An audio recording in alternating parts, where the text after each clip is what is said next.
As Texas children go back to school, they're getting a different picture of the quality of their education. It is the most balanced system that we've ever had in Texas. For the first time, school districts are getting letter grades from the state, and not everyone is happy. We believe that this is strictly a way for the state leaders to blame school kids and educators. We'll take an in-depth look at the rating system and why it's dividing people who want the best for Texas schools. I want him to rot in jail for the rest of his life. That way there's at least one less on the street. Child sex crimes left unresolved in Travis County. After 2 decades fleeing the law, the suspect was brought back to Texas to face a jury. Hello, and thank you for joining us for State of Texas. I'm Josh Hinkle. You might be wondering, just like some state lawmakers we spoke with, how can something like this happen in Texas? How can someone charged with such a serious crime disappear for so long? Our investigator Brittany Glass went digging for those answers. This does make nightmares. It's not something you get over. It's every time you close your eyes and you can, dream about yourself being in that same bed again. This 37-year-old says he endured traumatizing sexual abuse that started the day he turned 14. November 26th, 1994. I was on my way over to the neighbor's house to visit. Noticed they weren't home, but Michael was. And then he told me he was going to give me a birthday present. Michael Van Order was in his 20s back then. Didn't know how to explain it to anybody, so I just kept quiet.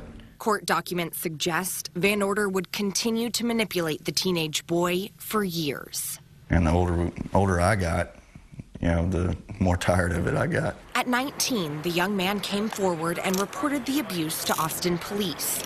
Van Order was arrested and posted bond. He showed up for a couple hearings, and then the very last one that he showed up to after that, he just disappeared. Van Order left the state and the charges behind. I was very livid. I didn't know how to control my anger. I was very mad. But 20 years after the crime and 1,200 miles away in Lake Havasu, Arizona, Van Order was picked up on the warrant and extradited back to Texas to finally face sexual assault of a child charges. I'd finally get my justice. I'd finally stop someone that did this to children. District Attorney Margaret Moore took the case to a jury trial. It was important to us to go ahead and pursue the case. We convinced a jury of 12 people that this guy was actually guilty of the crime. They believed us and they convicted him. Despite that conviction, the jury's sentencing decision was disappointing for some. 10 years probation. He had 20 years to do whatever he wanted to. Now he's got the rest of his life.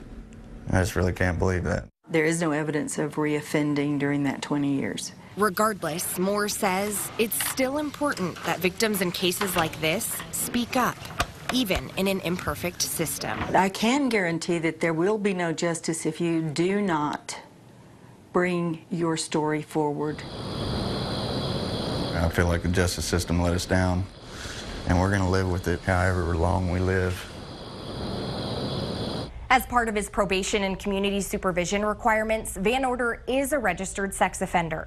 He's currently living in Bastrop County, where he must check in with the sheriff's office 4 times a year in person. We went to the address there where he's listed on the state's sex offender registry and also reached out by phone to him and his attorney, but they never responded. Our investigation has now sparked state leaders' interest. El Paso State Representative Joe Moody, who was once a prosecutor, told us one of the big focal points in criminal justice reform is right-sizing penalties, and bail jumping, he says, should be part of that discussion in the next legislative session, which is set to begin in January. Brittany, Van Order was convicted on 10 counts, everything from sexual assault of a child, indecency with a child by contact, and indecency with a child by exposure. What's the maximum he could have served? Well, get this, Josh. He could have been sentenced to a combined total of 180 years in prison. And again, he only got 10 years probation. All right, thank you, Brittany. The latest numbers show that the number of child abuse cases that have gone before Travis County juries hit a 5-year high last year. DA Moore's first full year in a role. In 2017, there were 19, up from just 8 in 2013. Holding school districts accountable. Like it or not, they are facing their first letter grades from the state under a new rating system. It provides a sense of clarity and transparency that we may not have had in the system before. How effective is this system? We'll turn to our panel for perspective on the good and the bad of the grading system. If campaign fundraising got you elected, Beto O'Rourke would be leading the race for Senate. Polls say that this race is too close to call. But even though he's raising more money, Ted Cruz still leads in the polls. We'll look closer at why the money might not be what makes the difference on Election Day. You're watching State of Texas.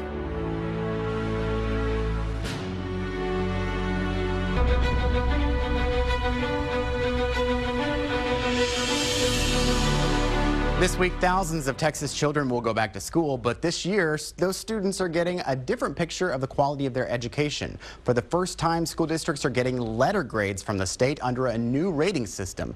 The Texas Education Agency says the new report cards are a clearer indication of student performance and district accountability, but as Steffi Lee shows us, many teachers don't agree. It is the most balanced system that we've ever had in Texas. Texas Education Agency Commissioner Mike Morath gets his first chance to evaluate the new rating system for school districts statewide, speaking at a district getting an A. Even our highest performing campuses, they can still improve in some area or another. The system looks at student achievement, school progress, and how districts are closing the gaps. Breaking down the student achievement grade, 40% comes from STAR test results. Another 40% is based on college, career, and military readiness. And 20% is from the graduation rate. We don't like the whole process. However, the Texas State Teachers Association gives this process an F for the weight it gives STAR test results, Which do not represent anything but a student's ability to take a test on a given day. We believe that this is strictly a way for the state leaders to blame school kids and educators for their own shortcomings. The group says the scores distract from the ongoing underfunding of public schools. I think neither of those criticisms are really accurate in terms of how the system works. Commissioner Morath says the scores are the result of a holistic evaluation. It is predicated on a process of continuous improvement, but in order to engage in continuous improvement, we do have to measure performance. Steffi Lee for State of Texas. We want to take a deeper dive into the grading system and the impact it has on schools, parents, and students. We're joined by Louis Malfaro, the president of the Texas American Federation of Teachers, and former Texas Education Commissioner Michael Williams, now chairman of Texas Aspires. Welcome. Good to be with you. Thanks, Josh. Commissioner, you were a big proponent of this system back in the day. What do you think now? I love what the commissioner and TA have done. Obviously, the purpose of going from improvement required or exemplary to A through F, it's something that parents, business leaders, moms and dads and grandmas and grandpas understand. When we went to school, we were given grades A through F. We understand what that means, and so it provides a sense of clarity and transparency that we may not have had in the system before. But there's some other features of what the commissioner has done in this, that there's a beautiful balance in the way they've designed this system in looking to some extent at STAR results, but also at other things that matter in schools, and then created a tool that you and Louis and I and others can look at to see how schools are doing and how they're being compared. It's wonderful what they've done, quite frankly. There has been some criticism about it this week, though, as the grades have been rolled out. What are you hearing? Well, Josh, we believe that parents and we know that teachers feel that for too long standardized tests have been the only measure for public education. In 2015, then President Obama signed one of the few major pieces of legislation that Congress actually managed to get passed, and that was the Every Student Succeeds Act, doing away with No Child Left Behind and doing away with the federal mandate to use standardized tests to punish and sanction schools. And Texas, like all states now, while it is still required to give tests, is free to move away from that testing and punishing. We don't see A to F as anything other than a way to label and stigmatize schools.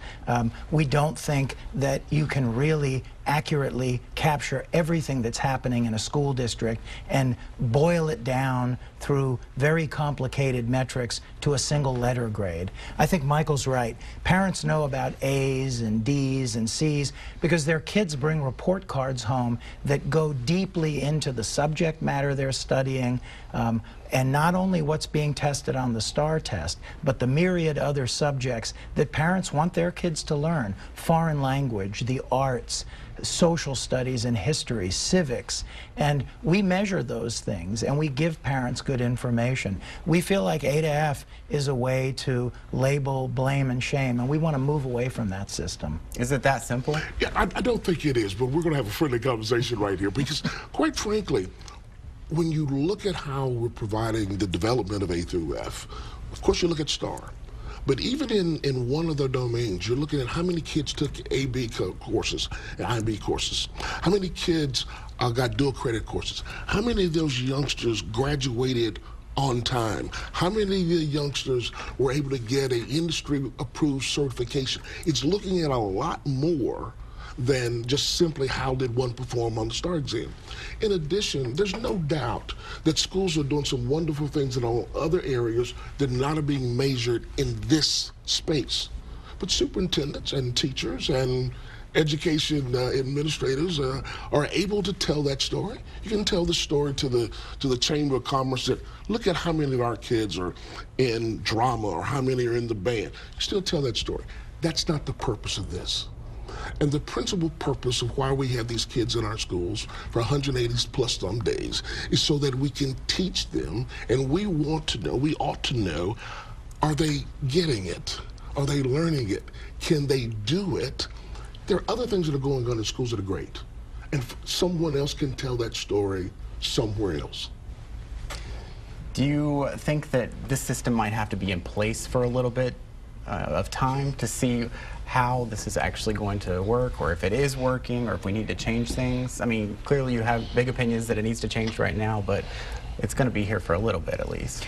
It may be. You know, the legislature actually adopted the A to F system 2 legislative sessions ago, and then, nervous about the impact that continuing to focus on only standardized tests for measuring accountability would have, they kicked the can down the road and waited, and they did a dry run, and they didn't like what they saw, and they kicked the can down the road again. And even now, while you can dig into the data and figure out how individual campuses are doing, they are only evaluating whole school districts, and the legislature has another bite at the apple in 2019 when they come back. And we do believe that there's going to be a robust conversation about whether this is the right system at all. Several other states, including Virginia, adopted A to F and then either at or before implementation threw it out because they realized that continuing to emphasize one single metric, and Commissioner is correct that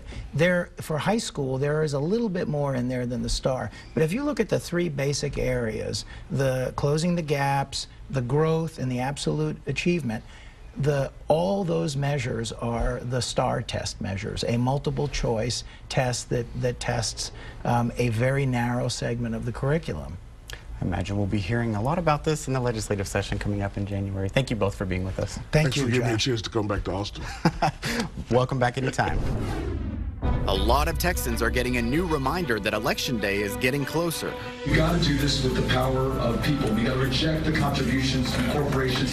When it comes to money in the race for Senate, Beto O'Rourke has the lead. If whoever wins the money race counted, you would never have President Trump, for example. We'll look closer at the campaign cash competition and why the money may not translate to votes.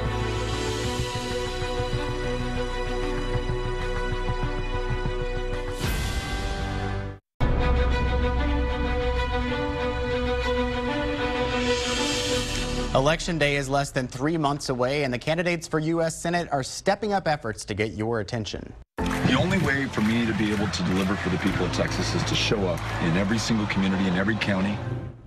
Democrat Beto O'Rourke launched a new campaign ad this week. It focuses on his effort to reach out to voters in all 254 counties in Texas.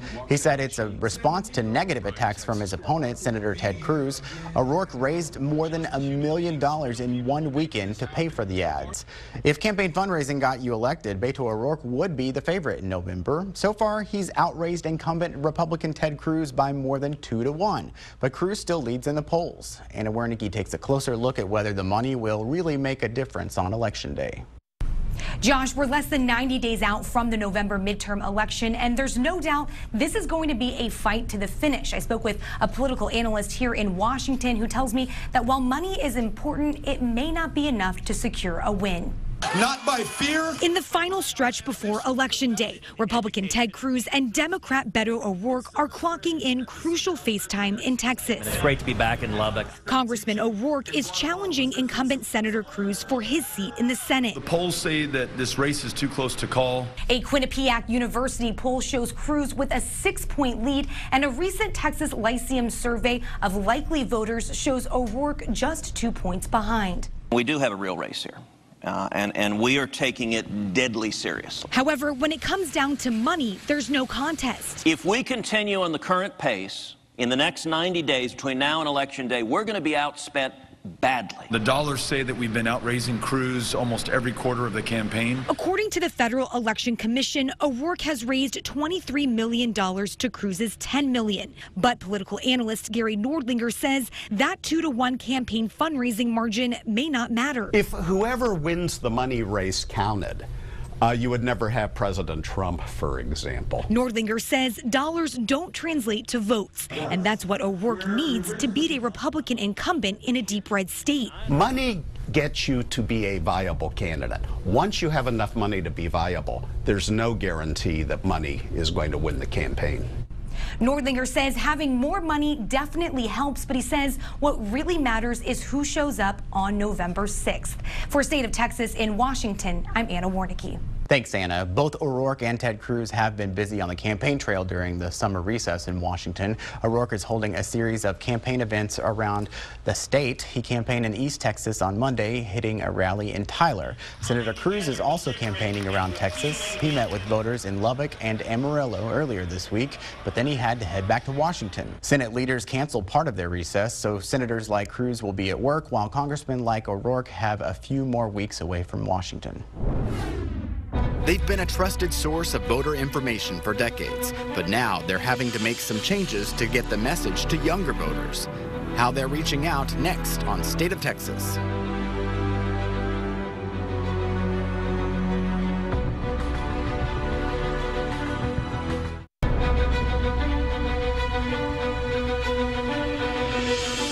For decades, people have turned to the League of Women Voters to learn more about the candidates on their ballots. Their Voters Guide gives a snapshot of the issues and where candidates stand. But times change and many younger voters don't know about the League of Women Voters or their guide. Our John Dapkovich found out they're trying to change that. We're talking with Joyce LeBombard, who is the new president of the Austin Area League of Women Voters, and Michael Freeberg, who is the creative director at Enviromedia. And you guys have been teaming up to get people more involved this election season. How have you guys been reaching out, Michael? Enviromedia is the agency I'm with, and we have experience doing voting campaigns in the past. So this summer, the league approached us to see if we could help create some awareness for the upcoming midterm elections, and particularly reach the non-voters who are largely under 30. They're not turning out. So what we did is we collaborated, we brainstormed, we had an idea to kind of take some famous Austin landmarks and give them a little bit of a voting twist. We all loved it. We got in touch with both Daniel Johnston and Liz Lambert to approve the use of their artwork. They both were on board, and now we're off and running. We're on buses. So that's the short story. So how do you reach the people who don't normally vote, or perhaps haven't voted or been interested very much in it in the past? Well, that's part of what this whole campaign is. One of the things the League of Women Voters is trying to do is to take some new approaches to really getting out the vote. And so this collaboration with Enviromedia, using these iconic symbols on the buses is one thing. And we're doing some other new programs. We're doing some door-to-door targeted campaigns. And then, of course, there's always our Voters Guide.